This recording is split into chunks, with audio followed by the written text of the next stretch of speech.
You are only limited by your ability to say open. These are the words Michael A. Singer wrote in his book, The Untethered Soul. What he's referring to is our tendency to block the natural flow of energy within us, especially the unpleasant emotional energies we often experience, such as sadness, anger, jealousy, or shame. The word emotion dates back to the 16th century from Old French émouvoir, meaning to stir up, and Latin emovere, meaning move out, remove, agitate. Emotion, then, represents movement and has since its origin been assigned the meaning of physical disturbance. In other words, emotions are simply internal movements of energy that cause disruptions to your neutral physiological state. But in the grand spectrum of evolution, the world of emotions is one we have only recently begun to explore. In fact, the term emotional intelligence, which is your ability to understand and manage your own emotions and those of the people around you, was only introduced in 1990 by psychologists Peter Salovey and John D. Mayer.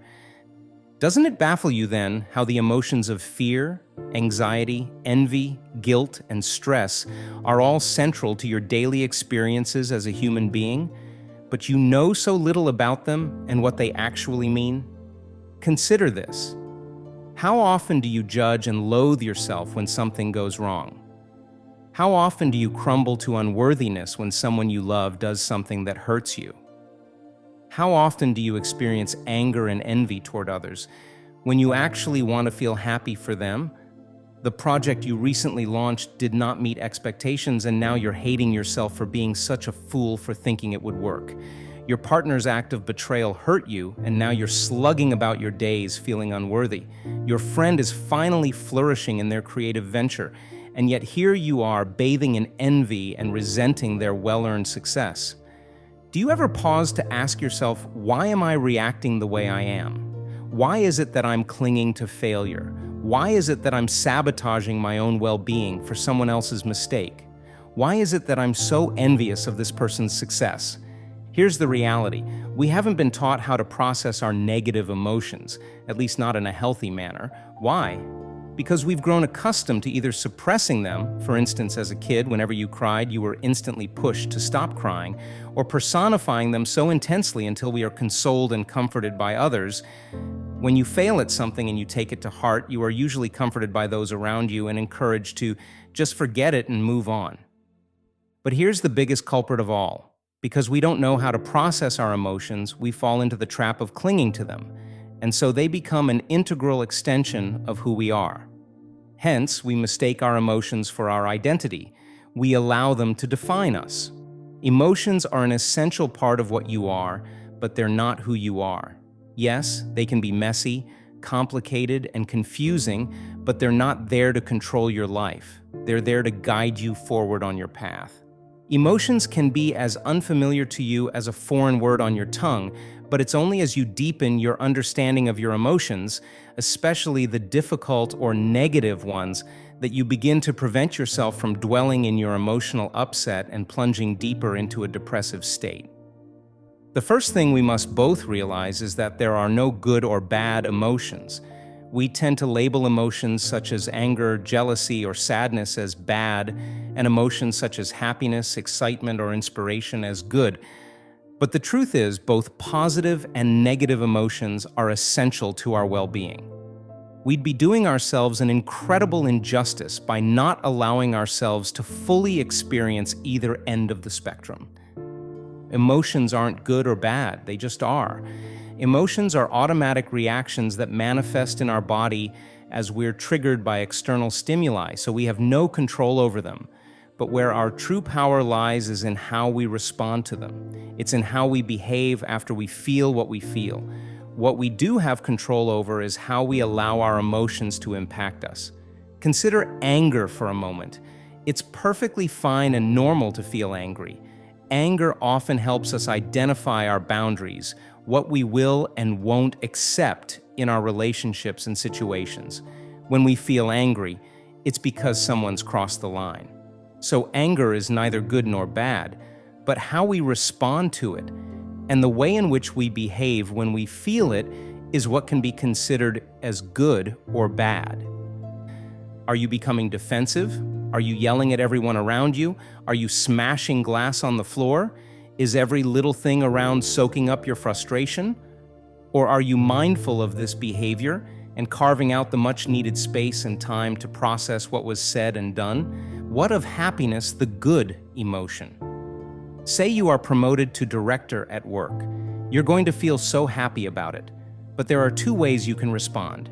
You can enjoy the moment, feel more fulfilled, motivated, and proud of your own accomplishment, and be grateful for the advancement in your career, or you can become very arrogant, boastful, and judgmental. You might start thinking you're better than those around you, so you start putting people down and burning your previous relationships. As you can see, there are no good or bad emotions, only good and bad reactions. All emotions, regardless of their intensity, are natural and okay, but it's what we do next that matters most, how we process them and respond to them. While many of us falsely label emotions as good or bad, there's another great misconception we must also address: the difference between emotions and feelings. Emotions and feelings are two words you probably use interchangeably, but truth is they're two separate things. Emotions are simply neurological reactions to external emotional stimuli. They're considered to be unconscious and instinctive. When triggered, your brain releases certain chemicals which then surface in your nervous system as emotions. Emotions are messengers. They are inner wisdom within us. They manifest physically and provide us with vital information about what we're experiencing and what actions we need to take. For example, envy and jealousy are two emotions telling you that you're insecure about something inside yourself. Envy is experienced when you want something that others have and you think you lack. Jealousy is experienced when you feel threatened that someone else is trying to take away what you already have.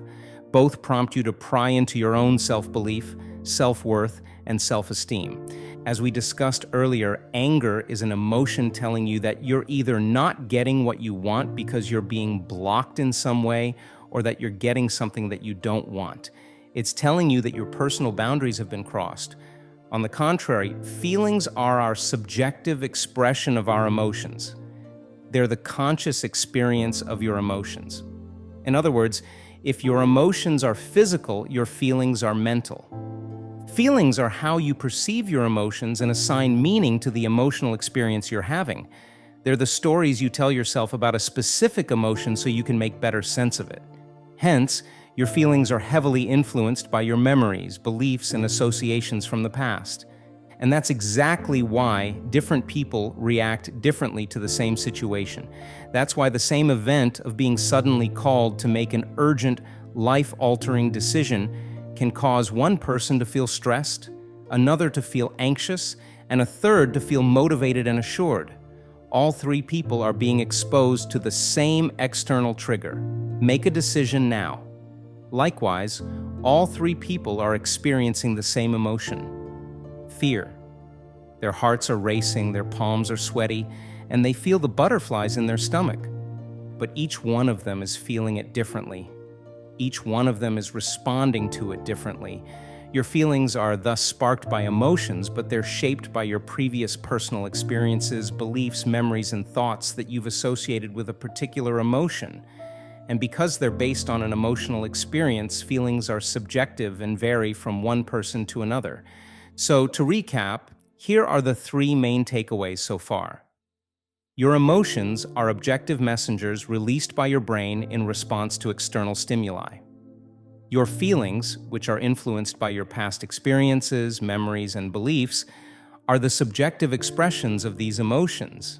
They're how you attach meaning, create associations, and experience your emotions. The neurons that fire together wire together.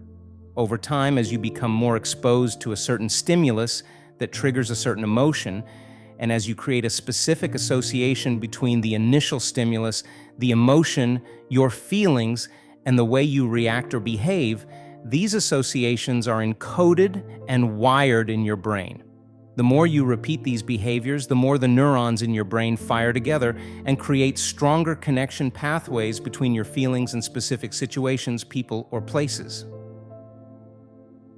Our ability to understand our emotions is one aspect of the equation, but what about our ability to regulate them? Too often, it feels like we're the ones being controlled by our emotions, doesn't it? Fear paralyzes us, guilt eats us up alive, anger blinds us. Why is that? To better answer that question, we need to borrow a neuroscientist's hat for a moment and dive into the area where emotions are regulated, the brain. The amygdala is a pair of small almond-shaped region deep in the ancient brain's limbic system. It plays a primary role in how you process intense emotions like fear and pleasure. Essentially, it has two jobs: to regulate emotion and encode memories. Whenever you feel threatened and afraid, the amygdala automatically activates the fight-or-flight response by sending out signals to release stress hormones that prepare your body to fight or run away. It's this little amygdala that has allowed humans to survive and escape wildlife danger from the hunter-gatherer days.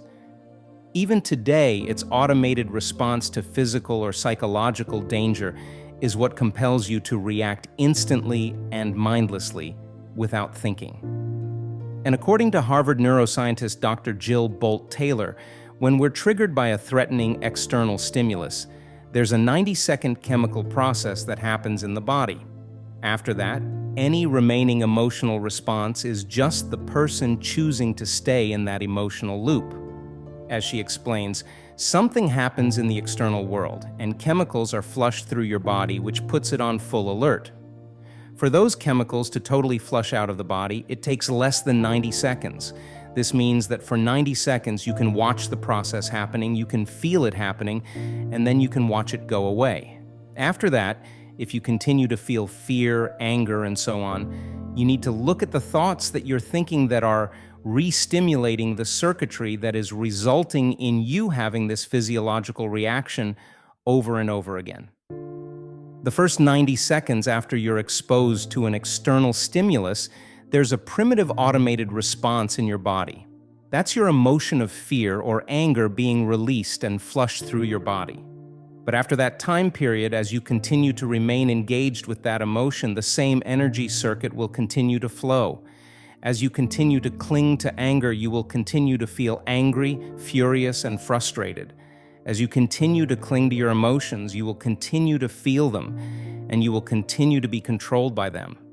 More importantly, as you continue to cling to the same thoughts that flow from these emotions, so will you continue to feel the way you do.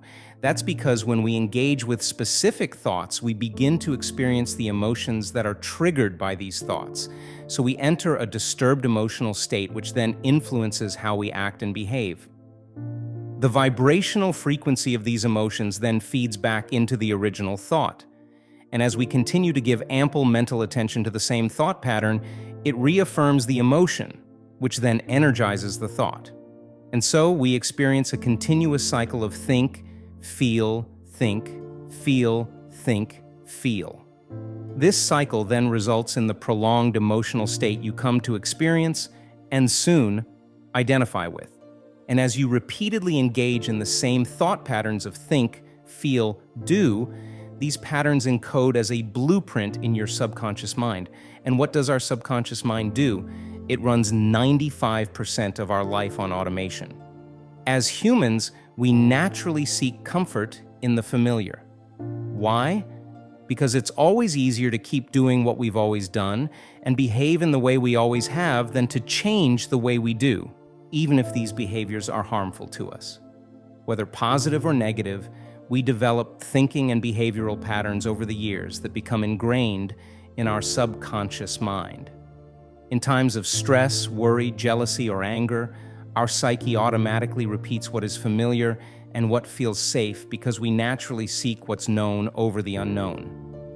This very tendency to repeatedly self-sabotage ourselves is what Freud coined repetition compulsion, a psychological phenomenon in which a person keeps repeating the same distressing events and behaving in the same patterns simply because they know of no other way to cope with the underlying suppressed, unmet need. But until our emotional wounds and unmet needs are repaired and resolved, we will continue to act the way we do and claim that's just the way I am. In fact, that's precisely what Carl Jung meant when he wrote, "Until you make the unconscious conscious, it will direct your life and you will call it fate." So, since how you think and how you feel directly impact how your body reacts, and all three influence how you behave, if you don't learn how to separate yourself from the experience you're having so that you can simply observe it and be objective with it, you'll become a victim to your own emotions and thoughts. In other words, as we continue to subconsciously hold on to what we know and consciously cling to what we're experiencing, we will continue to struggle and give away our energy and power. That's how we lose control. That's how the line between emotion and feeling and thoughts are blurred and merged with identity. The most important thing to do when you're processing difficult emotions is to remind yourself that you're not your emotions.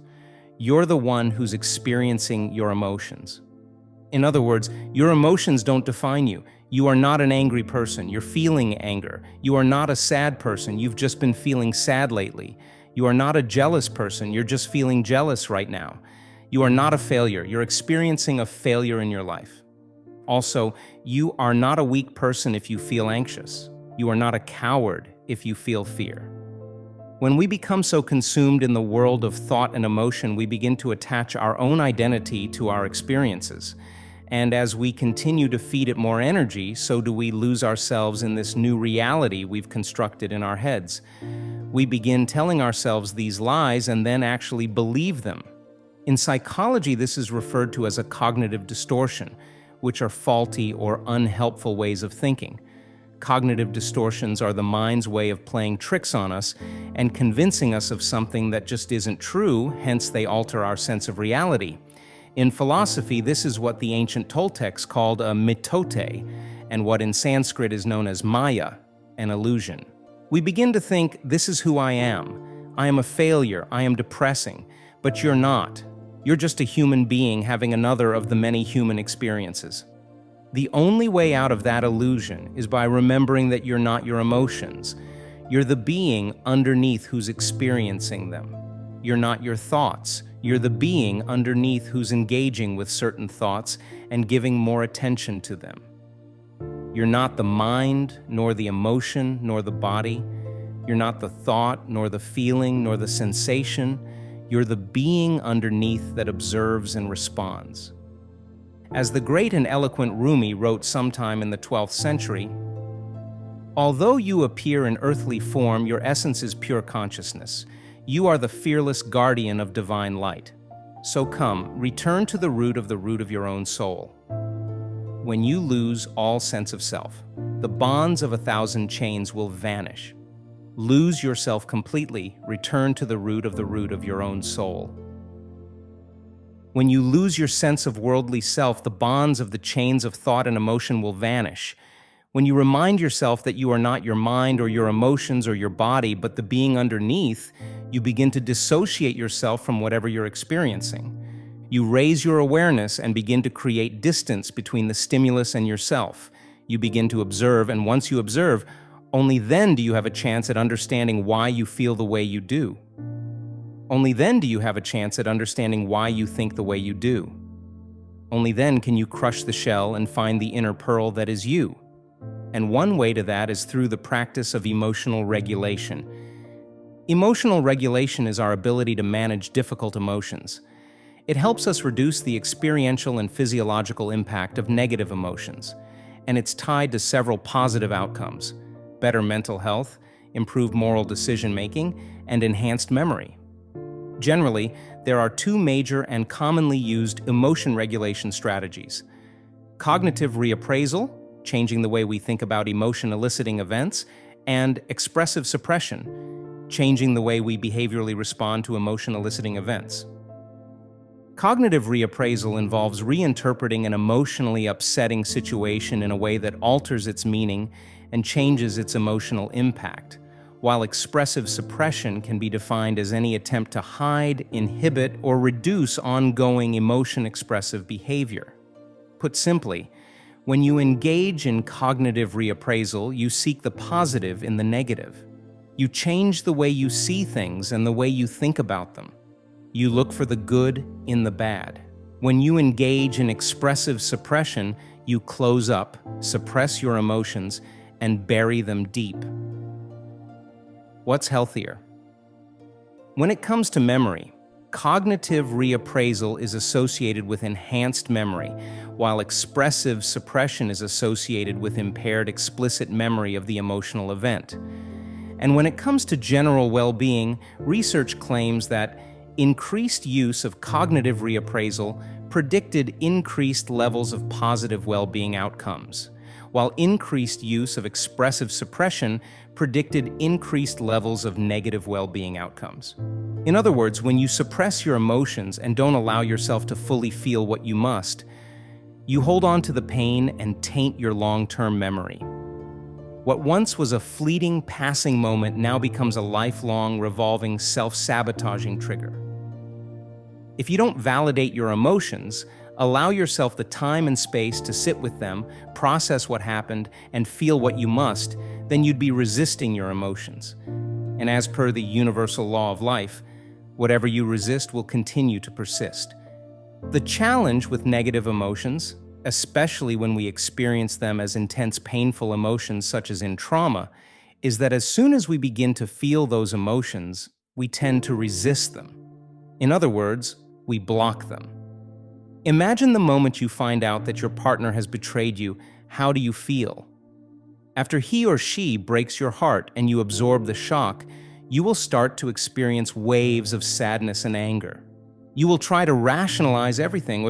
Why did he do this to me? Or how could she do this to me? All these thoughts will drain your energy and keep you in the same emotional circuit. You begin to feel weaker. Eventually, it exhausts you. Most of the time, you wash down the pain and do whatever you can to push it away. I don't want to feel this way anymore. I don't want to deal with this anymore. So we swallow what happened, bury it deep inside us, and move on. But what happens when we resist these emotions? What happens when we suppress them and push away these disturbances? We begin to seek protection. We close up our heart and begin erecting inner walls within us. We pull ourselves into a restrictive space and hide in the darkness within us. We do this for one simple reason, so we can avoid feeling that pain ever again. But there lies the problem. What happens when you suppress your pain? What happens when you fail to create for yourself the space you deserve to sit with the pain of your emotions and fully feel them? You block your inner flow of energy. You hold on to this pain without even realizing it. So it becomes a soft, sensitive spot for you, a weakness. It becomes an unmet need, a trigger point, a thorn. And anytime someone touches that spot or an event happens that triggers that memory, it'll rise up instantly and we'll feel the pain all over again. So what's the takeaway here? It's this. Don't resist any emotion, because whatever you resist simply continues to persist in your reality. You can't run away from fear or anger or guilt. They'll chase you. When you run away from your emotions, you give more power to them. You ignite them. They become louder, clouding your sky and filling it with noise. Remember, emotions are part of our survival mechanisms, and they will persevere if we dismiss their importance. So instead of suppressing them, validate them. Instead of suppressing them, change their meaning to you. Don't fear them. Accept them all judgment-free and allow yourself to feel them fully. Here's a 3-step process to help you better regulate your difficult emotions. Validate it. How infuriating is it when you tell someone that you're feeling down, sad, or angry, but they totally deny and downplay what you say? You feel invalidated, don't you? Well, it's the same with your emotions. Validate your emotions by identifying them and fully expressing them. Give yourself the respect you deserve by first giving your emotions theirs. Sit with it so you can fully feel it. As discussed earlier, any attempt to hide, inhibit, or reduce whatever you're feeling will only hamper and impede your personal growth and progress. Suppression does you no good. Consider this. The emotions you suppress today are the ones you will have to heal tomorrow, because healing is simply the act of allowing yourself to freely feel today whatever you didn't allow yourself to feel yesterday. Process it and seek the lesson from it. Emotions are messengers, and they're trying to tell you something. So after that 90-second period, or however long an emotion might consume you, take a deep breath and begin asking yourself some questions. Try to understand why you're feeling the way you do. Dig deeper. Is there a pattern emerging here? Have you been feeling jealous in all your previous relationships, or is this something that's been occurring with this specific partner? By processing our emotions, we learn and grow and make sure not to hold the grudge inside so that it doesn't become poison or a trigger point in the future. By processing our emotions, we find meaning in them, and hence we see the good in them. The truth is, while we consciously work to face the darkness and attempt to free ourselves of our inner emotional traumas and pains, and while we might completely dissolve their hold on us, their residue will stay with us forever. And so we might feel their twinge once in a while, but that's okay. Scar tissue, scars, they'll always be there, but their stories are how we choose to write them. Their residue is not there to hurt us or draw us back into the void. Rather, it serves to remind us of the progress and growth we've made. It serves to remind us of how far we've come, of our own strength and transformation. It serves to remind us of the kind of person we are consciously choosing to become for ourselves and others. In The Untethered Soul, Michael Singer writes, "When a problem is disturbing you, don't ask, 'What should I do about it?' Ask, 'What part of me is being disturbed by this?' For instance, if you're feeling jealous, instead of trying to figure out how to protect yourself, just ask, 'What part of me is jealous?' By doing so, you shift your gaze inward instead of outward, and you begin to chip away at why a part of you has a problem with jealousy in the first place. Emotions are just signals trying to tell us that we need to be proactive because we may be in danger or in need of change. Anger may be trying to tell you that you need to protect yourself by setting some boundaries. Envy could be trying to hint that you need to work smarter and harder to reach the position you wish and attain the success you aspire to. Learn to be curious and not judgmental with your emotions, because judgment carries fear, and fear carries hate. And where does hate lead you? Nowhere good. So after you've allowed yourself to fully experience your emotions, come back to these questions. What part of me is being disturbed by this? Why do I feel this way? Why am I reacting so strongly? Is there a pattern here? How often does this happen? Is this related to a previous trauma? What is this trying to tell me?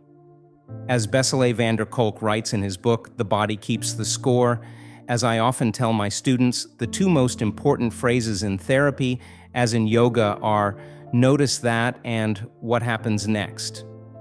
Once you start approaching your body with curiosity rather than with fear, everything shifts.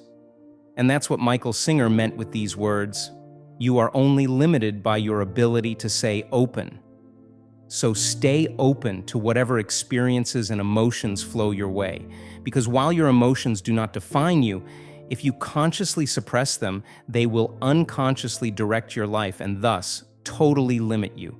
They'll crush your wings and you'll wonder, why can't I fly?